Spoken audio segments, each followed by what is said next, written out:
Hey everyone, it's Emma and welcome back to my channel. Today we're doing a redo of a video that I've done, it's probably been 2 years by this point, and that is weird ways that I live zero waste. This isn't really a redo, this is new weird ways that I live zero waste, so go watch the original if you want to see the original ways I live zero waste.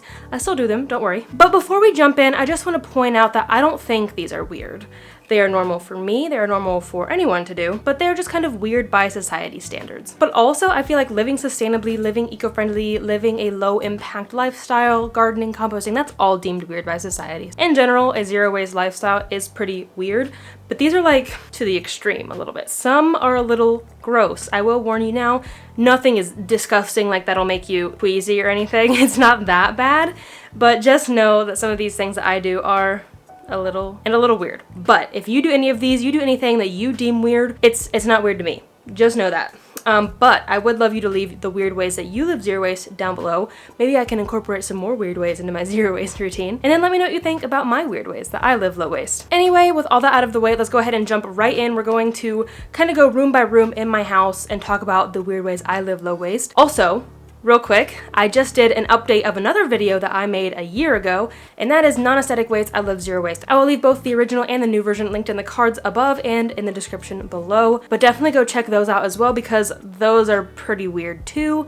And those are just generally more ugly ways I live low waste, and this is the more weird stuff. So they are a little bit separate in my mind. Anyway, let's go ahead and jump right in. I hope you enjoy. Welcome to my shower bucket. So you're probably wondering, why do I have a bucket in my shower?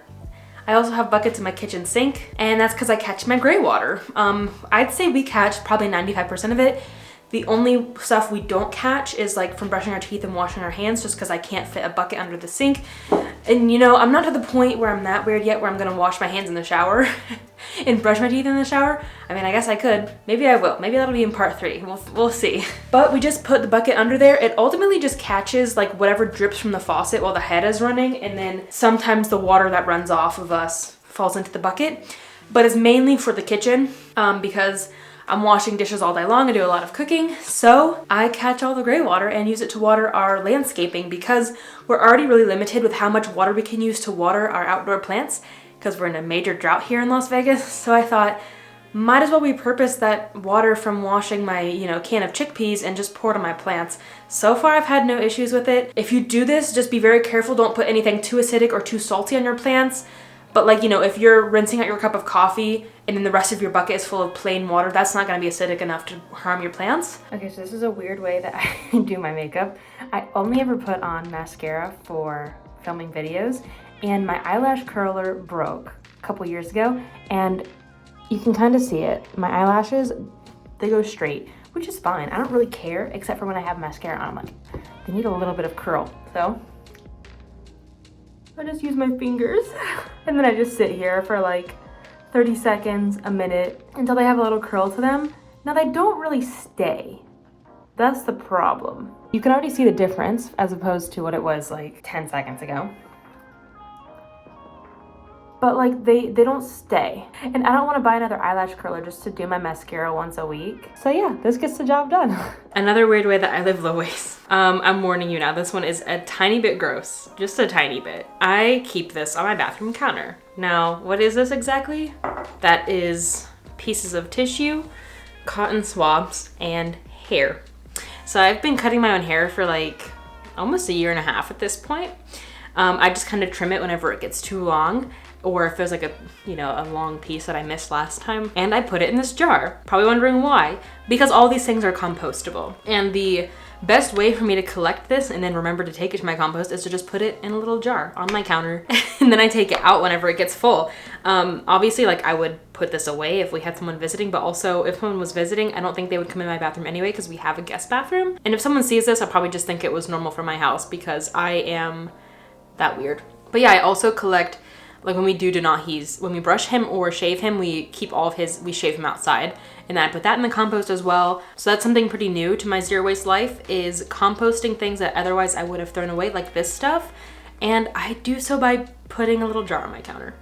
Also, I still use cotton swabs, mostly for cleaning piercings. But I do have the last swab that I use for my ears. I know you're not supposed to swab your ears, but I do it because I like it, okay? Okay, something else that people might find weird is that I turn old shirts into rugs.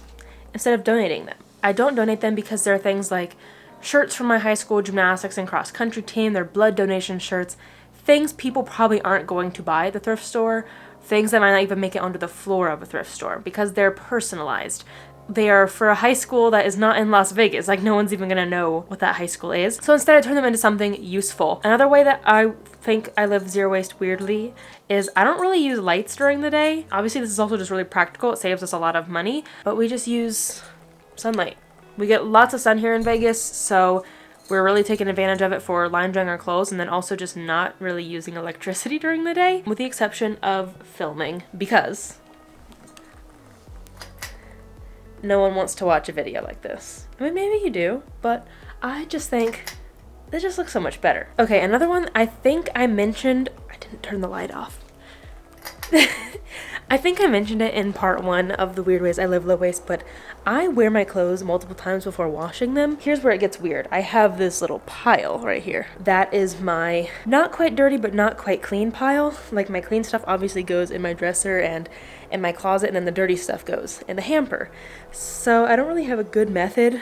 I could probably put it like, well, I do it on the chair too, but Mochi likes to sit in the chair. I don't want to take her chair from her. So they just go on the floor until I find them dirty enough. It really just depends if it starts to smell, if I got really sweaty that day, if I got it dirty doing something, like I got mud on it, whatever. Obviously I use my best judgment, so if you do this, do that too.